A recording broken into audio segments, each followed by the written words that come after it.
کہ ہماری روزوں میں، تلاوت میں، ذکر میں، دعاؤں میں، تراویح میں رغبت اور شوق پیدا اور عمل کا احتساب پیدا ہو. جو اعمال ہیں ان اعمال پر اللہ کی طرف سے کیا ملنے والا ہے، اس لیے کوشش کرنی چاہیے شروع سے ہی شریک ہو جاؤ. پیچھے جو حضرات بیٹھے ہیں آگے آ جاؤں بس یہ کونے میں بھائی اب لوگ آگے آ جاؤ.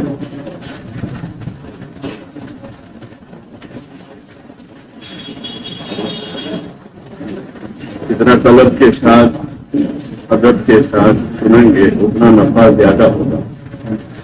آج کل مائک بہت سستے ہو گئے تو آواز تو فری میں پہنچ جاتی ہے، لیکن دین کا معاملہ جو ہے طلب اور ادب پر ہے. جتنی طلب ہوگی جتنا ادب ہوگا اتنا نفع زیادہ ہوگا.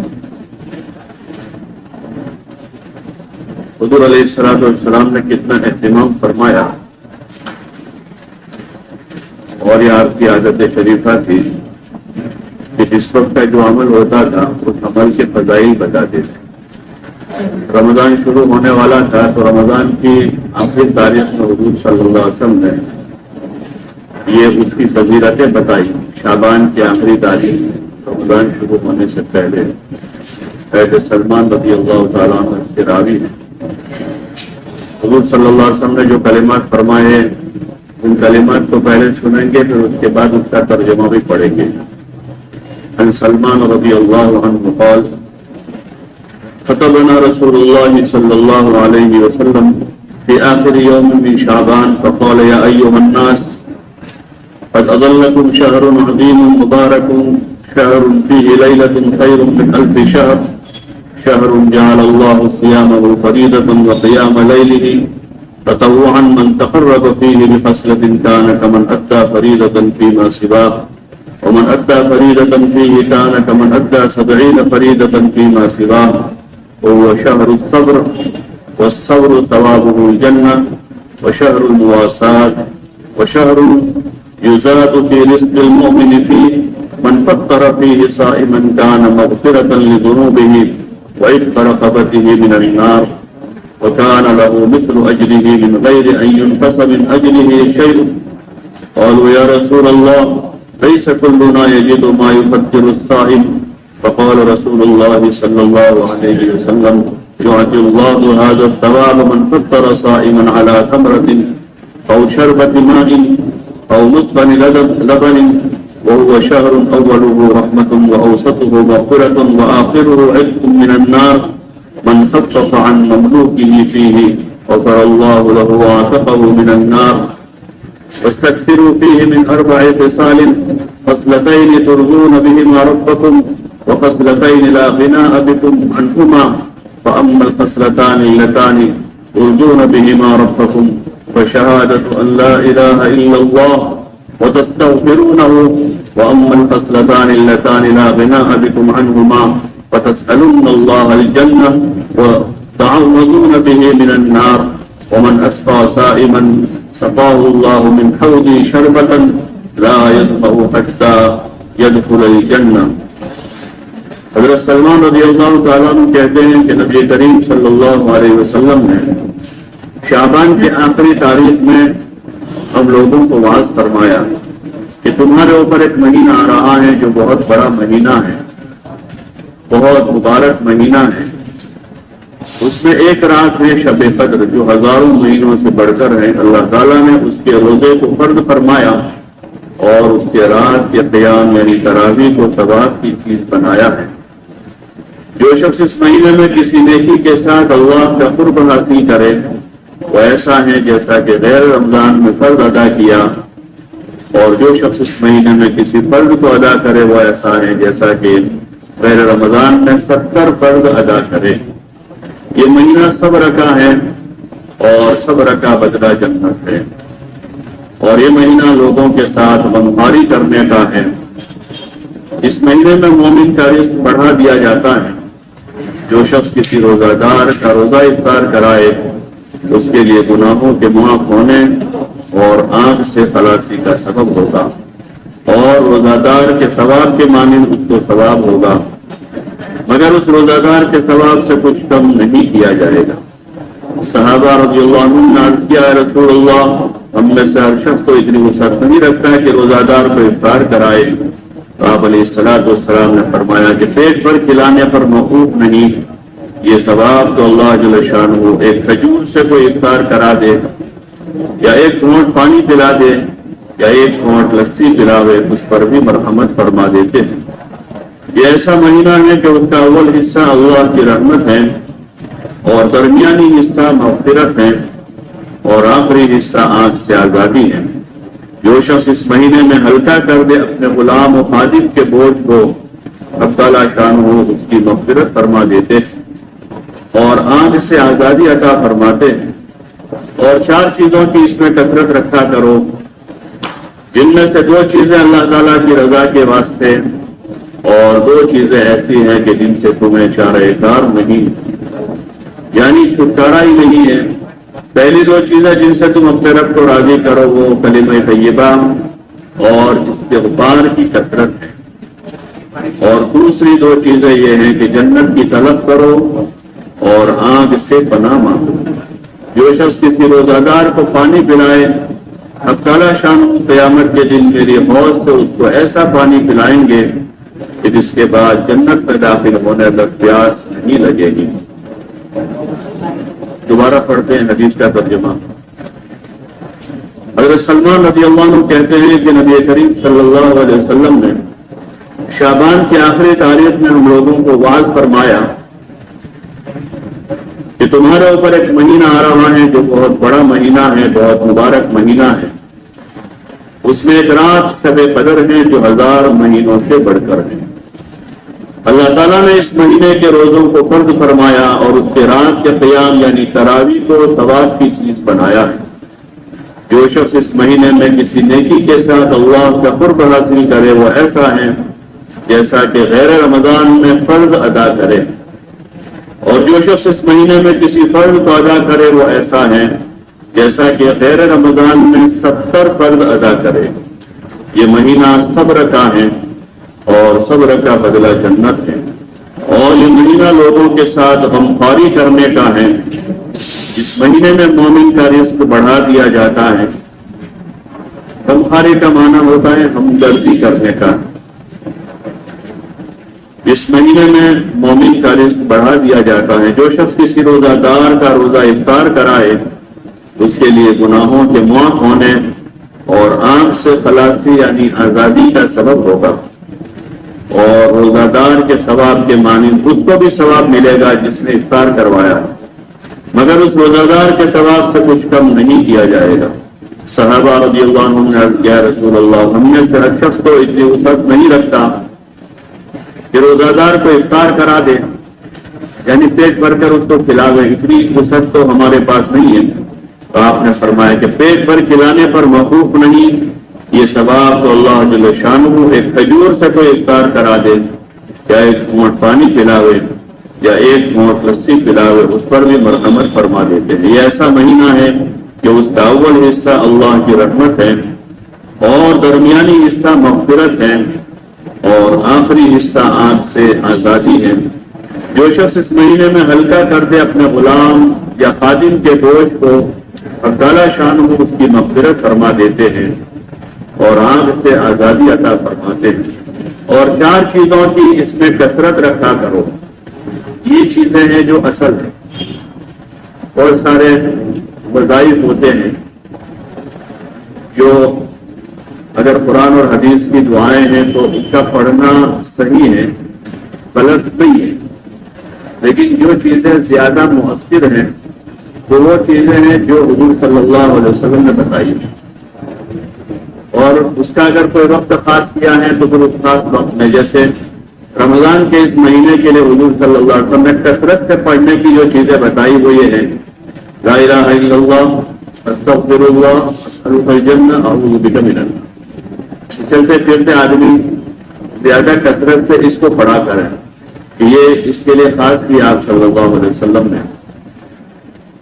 پہلی 2 چیزیں جن سے تم اپنے رب کو راضی کرو، کلمہ طیبہ اور استغفار کی کثرت، دوسری دو چیزیں یہ ہیں کہ جنت کی طلب کرو اور آنکھ سے گناہ مانگو. جو شخص کسی روزہ دار کو پانی پلائے اللہ تعالیٰ شانہ قیامت کے دن میرے حوض سے اس کو ایسا پانی پلائیں گے جس کے بعد جنت میں داخل ہونے تک پیاس نہیں لگے گی. محدثین کو اس کے بعد روات میں کلام ہے، لیکن اول تو فضائل میں اس قدر کلام قابل تحمل ہے، دوسرے اس کے اکثر مضامین کی دوسری روایات مؤید ہیں. اس حدیث سے چند امور معلوم ہوتے ہیں. پہلا، نبی کریم صلی اللہ علیہ وسلم کا اہتمام کہ شعبان کی اخیر تاریخ میں اور خاص طور سے اس کا آغاز فرمایا اور لوگوں کو تنبیہ فرمائی تاکہ رمضان کا ایک سیکنڈ بھی غفلت سے نہ گزر جائے. پھر اس بات میں تمام مہینے کی فضیلت بیان فرمانے کے بعد چند اہم امور کی طرف خاص طور سے متوجہ فرمایا.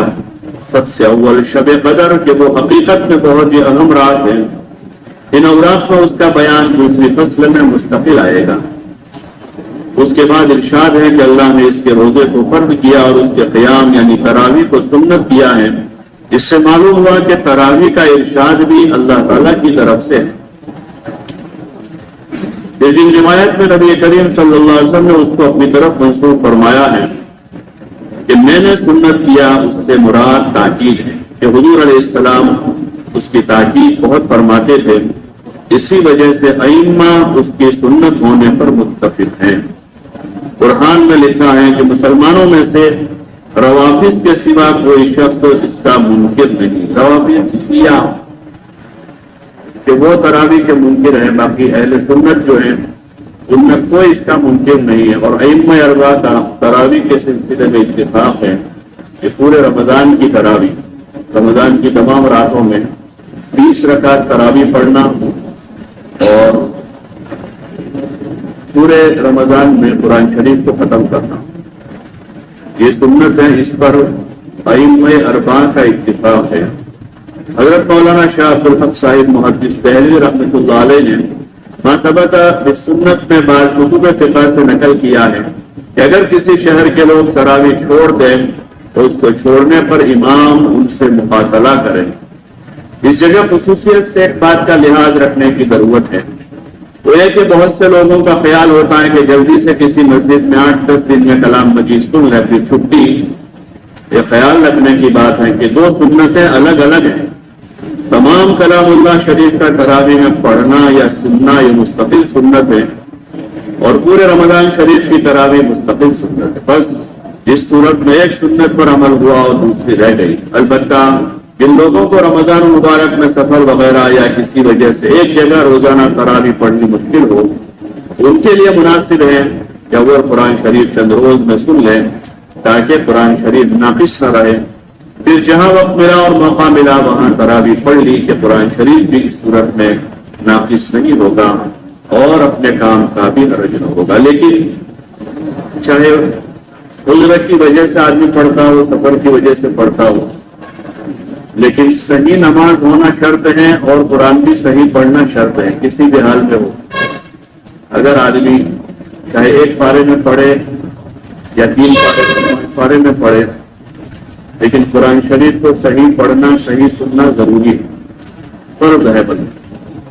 اسی طرح نماز جو اصل ہے قرآن کو تابع ہوتا ہے کہ نماز میں پڑھا جاتا ہے تو نماز کے رکوع سجدے قومہ قاعدہ جلسہ، دو سجدوں کے درمیان میں جلسہ ہوتا ہے اور رکوع کے بعد قومہ ہوتا ہے، تو ان جگہوں پر اطمینان کے ساتھ کھڑا رہنا اور دو سجدوں کے درمیان اطمینان سے بیٹھنا واجب ہے. اسی طرح سجدے کو اطمینان سے کرنا، رکوع اطمینان سے کرنا، یہ تو فرض ہے. رکوع سجدہ فرض ہے اور قومہ اور جلسہ جو ہے وہ واجب ہے نماز میں. اگر وہ نہیں ہوتا ہے، بھولے سے کبھی ایسا ہوا تو سجدہ سہو آتا ہے. واجب کا مسئلہ یہ ہے کہ بھول سے چھوٹے تو سجدہ سہو ہے اور جان بوجھ کر آدمی چھوڑ دے تو نماز جیسے فرض سے نہیں ہوتی ایسے اس سے بھی نماز نہیں ہوتی. واجب الادا ہوتی ہے واجب کے ترک پر، اور اس لیے ایسی جگہوں پر جانے سے بچنا چاہیے کہ جہاں رکوع سجدے ٹھیک نہ ہوتے ہو یا قومہ جلسہ ٹھیک سے نہ ہوتا ہو. اور علماء نے لکھا ہے تو اس کے ٹھیک ہونے کی علامت ہے کہ ساری ہڈیاں اپنی جگہ واپس آ جائیں. جیسے آدمی رکوع سے کھڑا ہوتا ہے تو جتنے اس کی ہڈیاں ہیں یعنی سیدھا کھڑا ہوگا اچھی طریقے سے، اب اس کے بعد آدمی جائے گا۔ اگر آدمی سیدھا اچھے سے کھڑا ہوئے بغیر ایسے گیا ہے تو ابھی وہ قوما اطمینان سے نہیں ہوا، تو اس لیے نماز کو خراب نہیں کرنا چاہیے۔ حضور صلی اللہ علیہ وسلم نے وہ ایک صحابی رضی اللہ تعالیٰ عنہ نماز پڑھ کر باہر جا رہے تھے، ان کو بلایا اور ان سے کہا ارجع فصلی فإنک لم تصلی، کہ واپس جائیے اور نماز پڑھیے، آپ نے نماز نہیں پڑھی۔ وہ دوبارہ گئے اور پھر نماز پڑھی، انہوں نے پھر واپس جا رہے تھے، آپ نے پھر بلایا اور پھر وہی کلمات دوہرائے ارجع فصلی فإنک لم تصلی۔ دوبارہ وہ گئے اور انہوں نے پھر نماز پڑھی، پھر واپس جا رہے تھے، پھر آپ نے بلایا اور کہا کہ آپ واپس جائیے اور دوبارہ نماز پڑھیے، آپ نے نماز نہیں پڑھی ہے۔ اس پر وہ صحابی نے عرض کیا رسول اللہ، میں نے پہلے بھی نماز پڑھی، آپ نے بھیجا، پھر میں نے پڑھی، پھر بھیجا، پھر میں نے پڑھی، آپ فرما رہے ہیں کہ میں نے نماز نہیں پڑھی ہے۔ تو آپ صلی اللہ علیہ وسلم ان کو یہی کہا تھا کہ آپ کے رکوع سجدے ٹھیک نہیں، تو آپ فرما رہے ہیں کہ گویا کہ آپ نے نماز ہی نہیں پڑھی۔ تو اس لیے تراویح کو اطمینان سے پڑھنا چاہیے، شوق سے پڑھنا چاہیے، رغبت سے پڑھنا چاہیے۔ تراویح جو ہے پوری کرنے کے لیے نہیں ہے بلکہ رات پوری کرنے کے لیے تراویح ہے۔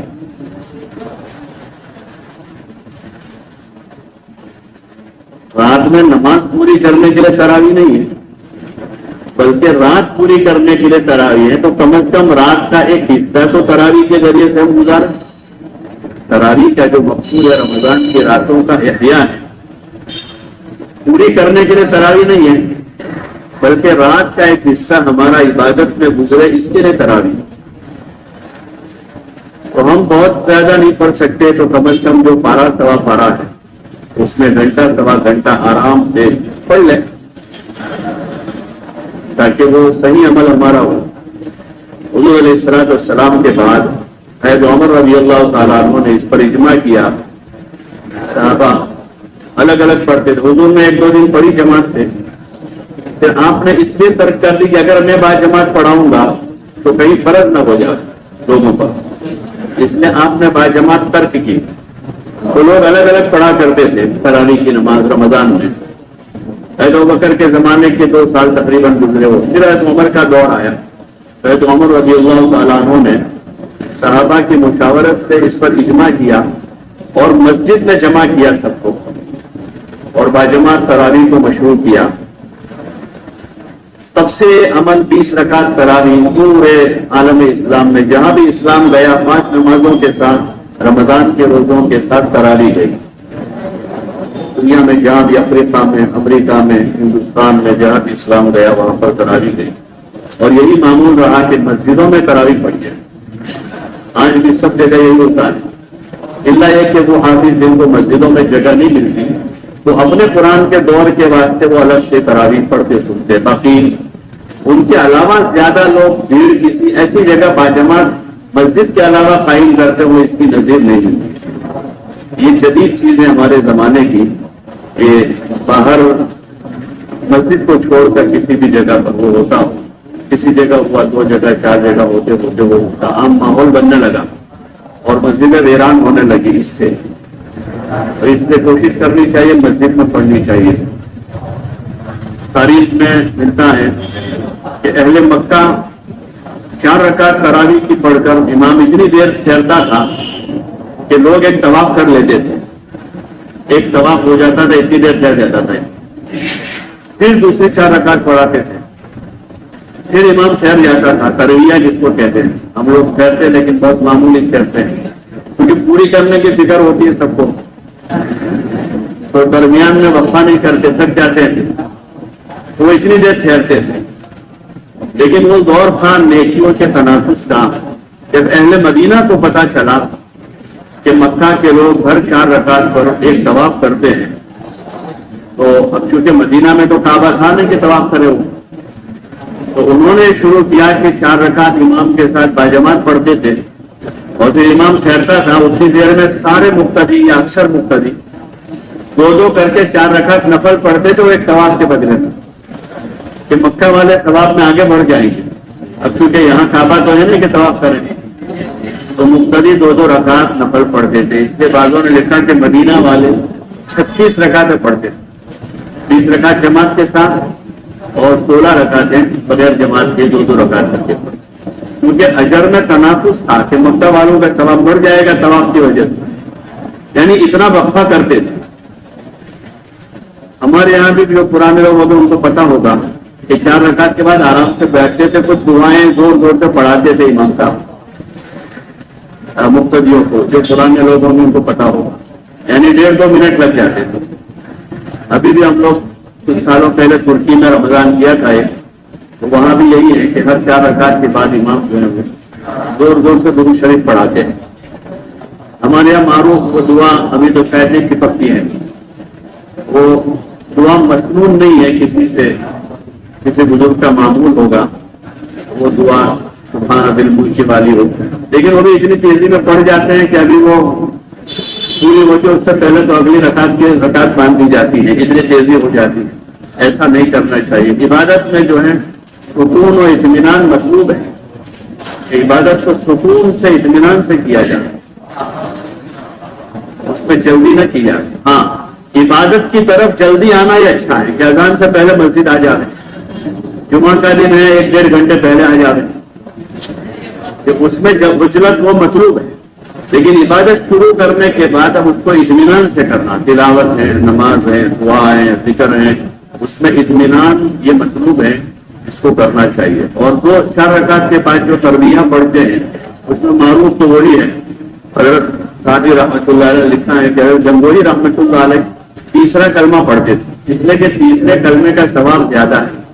حدیثوں میں فضائل ذکر میں بھی حضرت شیخ نے بہت سے فضائل اس کے لکھے تیسرا کلمہ پڑھنے کے، سبحان اللہ الحمدللہ لا الہ الا اللہ اللہ اکبر ولا. ان سے کسی نے پوچھا کہ آپ کیا پڑھتے ہو؟ حضرت عامر رحمۃ اللہ علیہ تو انہوں نے کہا کہ میں 25 مرتبہ درود شریف پڑھتا ہوں. ہر 4 رکعت کے بعد 25 مرتبہ درود شریف پڑھتا ہوں. خود پڑھاتے تھے نماز اپنی مسجد میں، پوری طرح ہی سناتے تھے قرآن. لیکن میں 4 رکعت کے بعد 25 مرتبہ درود شریف پڑھتا ہوں، پھر اگلی 4 رکعت. تو اس میں اطمینان مطلوب ہے، چاہے آدھا گھنٹہ زیادہ ہو، عبادت نہیں جائے گا. مسجد میں ٹھہرنے کا ثواب، پھر نماز کی حالت میں اس کا ثواب، پھر نماز میں قرآن سن رہے ہیں اس کا ثواب ہے. تو اس لیے تراویح تو اطمینان سے سکون سے پڑھنا چاہیے، چاہے 29 میں ختم ہو. اور 1 ختم اگر اطمینان سے کوئی کرتا ہے وہ بہتر ہے 10 ختموں سے جو بغیر اطمینان سے، بغیر تجوید کی رعایت سے پڑھا گیا ہو. چاہے ہماری انفرادی تلاوت ہو یا تراویح میں سنانا ہو، 1 ختم آدمی آرام سے اطمینان سے اچھا پڑھے. آدمی 1 چائے اچھی پیے وہ اس سے بہتر ہے کہ 10 چائے خراب کوئی لے کر آئے. بھائی 1 اچھی پلا تو ایسا کہتا ہے کوئی بھی ہوتا ہے. تو آدمی اپنے کھانے پینے کے، پہننے اوڑھنے میں کوئی ذوق رکھتا ہے، لیکن عبادت کا کوئی ذوق نہیں. جہاں سب سے خراب ہوتا ہوں وہی آدمی جاتا ہے. تو کوشش اس کی کرنی چاہیے کہ اپنی عبادت میں جب ہم مشقت اٹھاتے ہی ہیں تو اس میں رغبت پیدا کریں، اس کے ثواب کا ہم احتساب کریں. حضور صلی اللہ علیہ وسلم نے کتنا ثواب بتائیں کہ رمضان میں 1 فرض کا ثواب 70 کے برابر ہو جاتا ہے اور نفل کا ثواب فرض کے برابر ہو جاتا ہے. یہ فضیلت کہیں بھی نہیں رمضان کے علاوہ کہ کسی نفل عمل کا ثواب فرض کے برابر ہو جاتا ہو. فرض جو ہے وہ بہت بڑی چیز ہے. اس لیے حدیث میں کہ اگر رمضان کا 1 روزہ کسی نے جان بوجھ کر چھوڑ دیا، زندگی بھر روزے رکھے اس روزے کے برابر ثواب نہیں ہوگا. ہاں قضا کرنے سے اس کا بوجھ ہلکا ہو جائے گا، لیکن جو ثواب فرض کا ہے وہ اس کو نہیں مل سکے. اور حضور علیہ السلام یہ فضیلت بتائے تھے رمضان کی نفل کی کہ نفل کا ثواب فرض کے برابر ہو جاتا ہے. تو اس لیے اور نوافل کی تہجد ہے، اشراق ہے، چاشت اوابین ہے، وہ بھی ہے. لیکن تراویح کی تو ان سب سے زیادہ تاکید ہے. اگر آدمی تہجد نہیں پڑھتا تو حرج نہیں ہے، لیکن تراویح آدمی کو ضرور پڑھنی چاہیے، اطمینان سے پڑھنی چاہیے اور اللہ سے مانگنا چاہیے کہ آدمی تہجد کی بھی پابندی کرے، اشراق چاشت کی بھی پابندی کرے رمضان میں، کیونکہ اس کا اجر اور ثواب زیادہ ہے. اور ثواب کا پتہ چلے گا آدمی کو قیامت کے دن. اس وقت ایسا لگتا ہے بعض مرتبہ جی بھر جاتا ہے، تھوڑے بہت نیکیاں کر لیتے ہیں تو جی بھر جاتا ہے کہ بہت ہو گیا، اشراق تو پڑھی تھی، اب تک پڑھنے کی کیا ضرورت ہے، یہ اوابین تو پڑھتے ہی ہے، اشراق نہیں پڑھیں گے تو کیا ہو جائے گا. لیکن اجر اور ثواب کا پتہ جو ہے وہ قیامت میں چلے گا آدمی کو. جب آدمی کسی وجہ سے اگر ایک نیکی کم پڑ گئی تو آدمی ادھر ادھر پھرے گا، کوئی ایک نیکی دینے والا نہیں. اس لیے اللہ تعالیٰ پاک نے ہمیں یہ مبارک مہینہ عطا فرمایا ہے، تو اس کی ہمیں قدر کرنی چاہیے اور اپنی عبادتوں میں، اپنے اعمال میں، روزوں میں، تلاوت میں، تراویح میں حسن پیدا کریں، یعنی اس کو اچھا سے اچھا کرنے کی کوشش کرنی چاہیے اور پھر اس کی قبولیت کے اللہ تعالیٰ سے مانگنا چاہیے. اتوار کو ہمارا گشت بھی ہوتا ہے اور ماشاءاللہ جماعت بھی آئی ہوئی ہے. تو رمضان کے مہینے میں اپنی عبادت کے ساتھ ساتھ جو دعوت کے اعمال ہیں، یہ اعمال ان عبادتوں کو اور دین کو زندہ کرنے کے لیے ہم اللہ کا شکر کریں کہ ہمارے یہاں ایک مدت سے تبلیغ کا ایک کام ہو رہا ہے. آج ہماری مسجدیں اس طرح آباد ہیں اور ہمارے ایسے چھوٹے چھوٹے بچے قرآن لے کر بیٹھے ہوئے ہیں، ورنہ علاقوں میں جاتے ہیں تو رمضان میں بھی مسجدیں اس طرح آباد نظر نہیں آتی. نماز میں اگر ایک آدھ سب پڑھ بھی گئی، عام دنوں میں ایک سب رمضان میں 2 ہو جاتی ہے.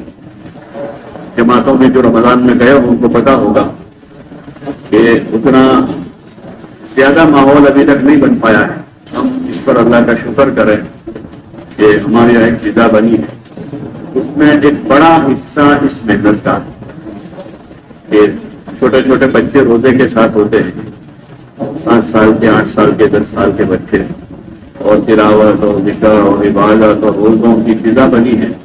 تو اس میں بڑا حصہ ہے اس محنت، اس کو ہم فراموش نہ کریں بلکہ ہم اس کو مزید اپنے دین میں ترقی پیدا کرنے کے لیے، یعنی ہم جہاں پہنچے پورا نہیں ہوا کام، ابھی کام ادھورا ہے. مولانا یوسف صاحب رحمۃ اللہ علیہ فرماتے تھے جب یہ کام چلے گا تو سب سے پہلے عبادت کا دین زندہ ہو، اس کے ذریعے سے نماز، روزہ اور زکوٰۃ، حج، یہ چیزیں زندہ ہو. الحمدللہ اس نسبت سے ہمارے ایک اچھا ماحول بنا ہے. یہ تقریباً 50%، 60%، 70%، بعض محلوں میں 80% لوگ نمازی ہیں. مسورات میں بھی نماز، ذکر کا، روزوں کا ماحول ہے. زکوٰۃ دینے والوں کو بھی ایک تعداد ہے، امید کرتے ہیں کہ اکثر لوگ دیتے ہیں. ایسے ہی للہ خرچ کرنے والے، دین کے نام پر جان مال لگانے والوں کے.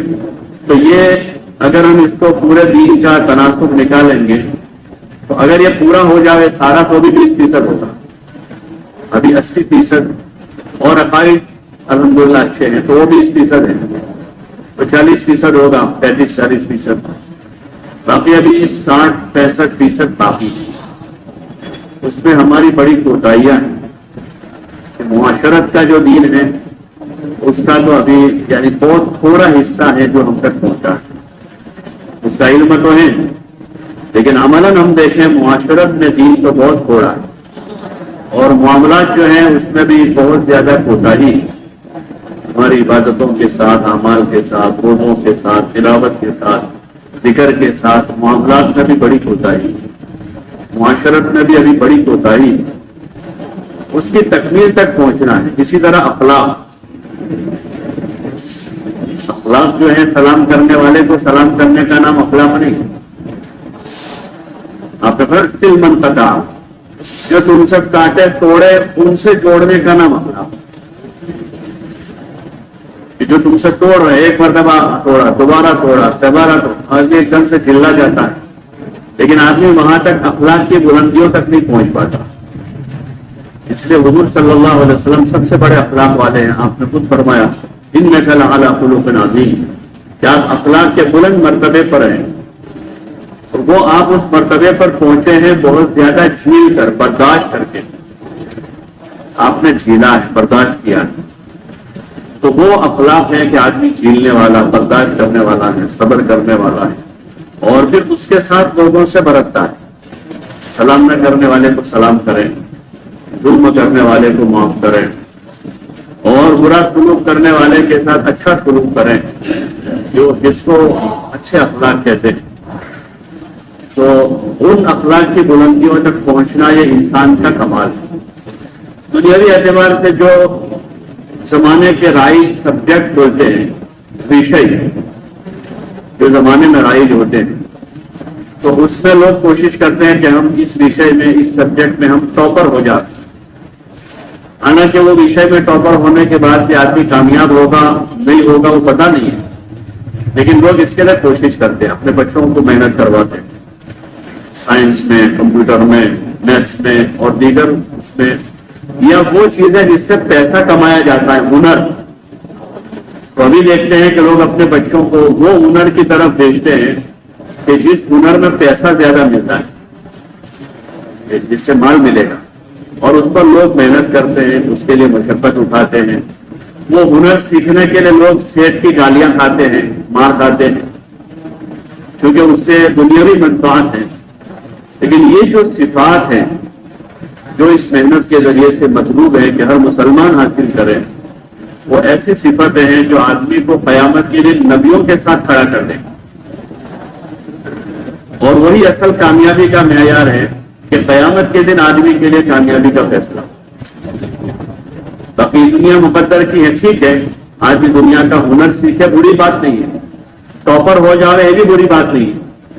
صرف میں تو مثال اس لیے دے رہا ہوں کہ جتنی محنت ہم اس پر کرتے ہیں یا اپنے بچوں کو کرواتے ہیں، کم از کم اتنی محنت ہمیں اس پر کرنی چاہیے کہ ہماری معاشرت میں، ہمارے معاملات میں اور ہمارے اخلاق میں دینا اور ہماری عبادتوں میں حسن پیدا ہو اور دین کے اعتبار سے کمال درجے تک پہنچے۔ وہ محنت ہے، یہ تبلیغ کی محنت، اس کے لیے یہ کام ہوتا ہے۔ یہ جو ہے ابتدا اور شروعات ہیں، کوئی جاتے ہیں، ملاقات کرتے ہیں، سمجھاتے ہیں، لاتے ہیں، تعلیم میں بھیجاتے ہیں، تو وہ شروعات اور ابتدا ہیں۔ جیسے بالواڑی چلتی ہے تو بچوں کو پہلے وہی بھیجتے ہیں، پھر وہ بچے وہاں سے آگے بڑھتے بڑھتے بڑھتے وہاں تک پہنچ جاتے ہیں۔